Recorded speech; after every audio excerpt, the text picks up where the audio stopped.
On Thursday, which is the main day of the President's state visit to the United States, the President and the First Lady will lay a wreath at Arlington National Cemetery to honor the sacrifices of American soldiers as well as historic figures such as Thurgood Marshall and John F. Kennedy, who have had profound impacts on the history of Kenya. He will hold the main bilateral meetings with his host, President Biden, and delve deeper into Kenya-US economic, health, and security partnership, and discuss regional developments on the continent, highlighting the fragilities and opportunities on the continent. Multilateral issues will equally feature in the talks, including the Multilateral Development Bank's reforms and Security Council reform of the UN to enable the world cope with the evolving polycrisis of climate, debt, pandemics, and a multitude of security threats. The two leaders will then hold a joint press briefing at the White House after their bilateral talks. President Ruto will thereafter deliver a keynote speech on shared climate solutions at the Smithsonian, discussing global environmental challenges and collaborative efforts to address them. This is what he has been doing, of course, as you know, for the last 1.5 years as a champion of climate change and the best way to mitigate climate change. So as a champion of climate action, of course, he's also still the chair of CAHOSC.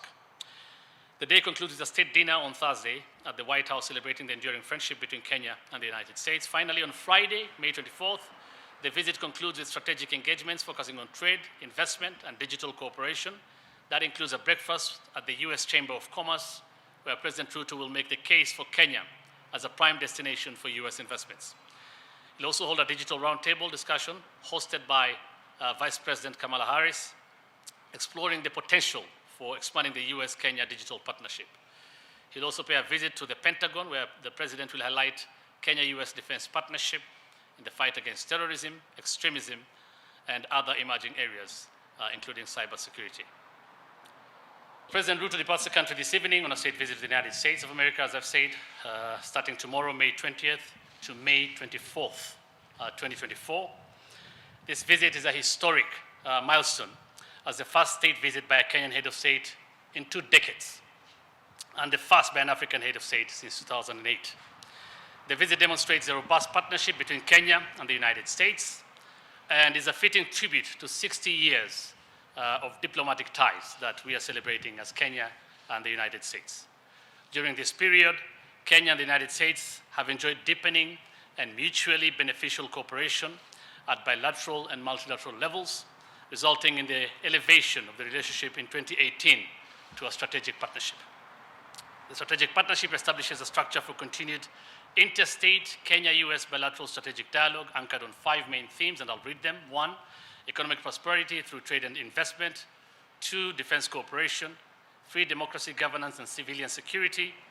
4, multilateral and regional issues. And 5, health cooperation. It is in this context of pursuing tangible outcomes in each of these critical result areas that accelerated cooperation has led to the gracious invitation of President Ruto by his counterpart, President Joe Biden of the United States of America. The visit is themed Partnership for Prosperity and aims to bolster shared commitments to economic growth, democratic values, peace and security, and reflects the strategic importance of Kenya to the US as a leading regional anchor and the main commercial gateway to Eastern Africa. The visit builds on existing partnership to highlight the following key thematic areas. 1, shared values, including democratic governance. This includes people-to-people ties, health partnerships, as I said, and promotion of the creative economy. There will be several meetings towards that effect. 2, security cooperation for peace, security, and sustainable development. 3, trade and investment for shared prosperity, and there will be announcements to that effect as well. And digital technology cooperation, which of course delivers innovation, progress, and inclusion. Kenya and the US share a strong bond of friendship, evidenced by the exchange of high-level visits between the 2 countries. Since December 2022, Kenya and the US have enhanced bilateral and multilateral engagements through our participation in the US-Africa Summit, the 3rd bilateral strategic dialogue in April 2023, the National Prayer Breakfast in February 2024, and roadshows in Chicago and New York, among others, late last year. Following the roadshows, there has been an increase in investments by US tech companies in Kenya, and we'll see more, of course, as we head to the state visit, or as the president heads to the state visit. These include the companies, that is Microsoft, Google, Cisco, IBM, Kiosk, and Sun Culture, among others. This state visit signifies a deepening in the relationship between the United States and Kenya, and the areas of partnership, particularly in the peace and security area, will be one of the major areas of focus. Aside from that, like Hussein has mentioned, there will be huge emphasis on trade and investment. And in particular in the area of trade, as you know, the AGOA framework that has facilitated commodities from the continent to access US market quota-free and on preferential terms is lapsing next year. It is important that that framework be extended or be amended in a way that facilitates expansion of access to the US market by African commodities. Again, I think just to mention, the focus will be heavy in the area of diaspora. We are very committed as government to expand diaspora remittance and diaspora's contribution to our economy. The enhancing diaspora's voice is critical to our engagement going forward, and the president will also spend time with our diaspora. Starting tomorrow in Atlanta, Georgia, President Ruto's visit will commence there. He'll visit the Carter Presidential Library and Museum to emphasize the two countries' shared commitment to governance, democratic values, and anti-corruption efforts. His remarks there will underline the importance of democracies working collaboratively to tackle global challenges. The president will then visit Ebenezer Baptist Church to pay homage to the civil rights struggle and emphasize how religion can be a force for good. This visit will underscore the respect for historical struggles for equality and justice.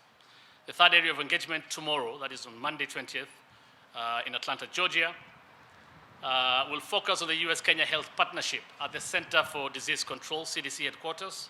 Among key announcements will include the new CDC-KEMRI partnership, and more details, of course, will be shared to that effect. The President and the First Lady will then be hosted by Kenya's strong diaspora in Atlanta, of course, with focus on the diaspora as a force multiplier in national transformation, as envisioned in the bottom-up economic transformation agenda. On Tuesday, still in Atlanta, Georgia, the President commences his second day at Spelman College, where he will discuss the critical role of higher education, particularly science and technology, in enhancing Kenya's human capital development, which is critical to attracting investment that solidify Kenya as an appealing destination for tech jobs for both present and future needs.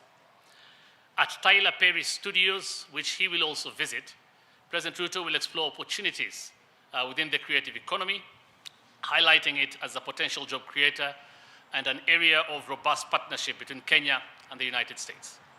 The President will then shift attention to trade and investment with a visit to Coca-Cola, where new investment partnerships will be announced.